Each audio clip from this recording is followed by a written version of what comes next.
தளபதி விஜயோட கட்சி சின்னம் இதுதான் அப்படிங்கிற மாதிரி ஒரு நியூஸ் சோஷியல் மீடியாவில் ட்ரெண்டிங் ஆகிட்டு இருக்கு. நாம் எல்லாரும் ரொம்பவே ஆவலாக எதிர்பார்த்துட்டு இருக்க தமிழக வெற்றி கழகத்தோட சின்னம் என்ன அப்படிங்கிறத பற்றி இந்த வீடியோவில் டீட்டெயிலாக பார்க்கலாம். தமிழக வெற்றி கழகம் என்கிற பெயரில் நம்ம தளபதி அவரோட அரசியல் பயணத்தை தொடங்கி இருக்கிறாரு. தளபதி விஜயோட இந்த அறிவிப்பால் மற்ற அரசியல் கட்சிகள் கொஞ்சம் பயத்தில் தான் இருக்காங்க.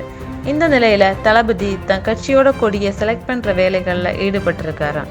கட்சி கொடியோட கலர், கட்சியோட சின்னம், கட்சியோட கொள்கைகள் அப்படின்னு தளபதி ரொம்பவே பிஸியா இருக்காராம். ஸோ கட்சியோட சின்னத்தை செலக்ட் பண்றதுல தளபதி பிஸியானால் இன்னும் சில நிர்வாகிகள் எல்லாம் தீவிரமா ஆலோசனை நடத்திட்டு வராங்கன்னு ஒரு நியூஸ் வெளியே வந்திருக்கு. முக்கியமா கட்சியோட சின்னம் பெண்களை கவரக்கூடிய வகையில இருக்கணும்னு தளபதி முடிவு பண்ணியிருக்காராம்.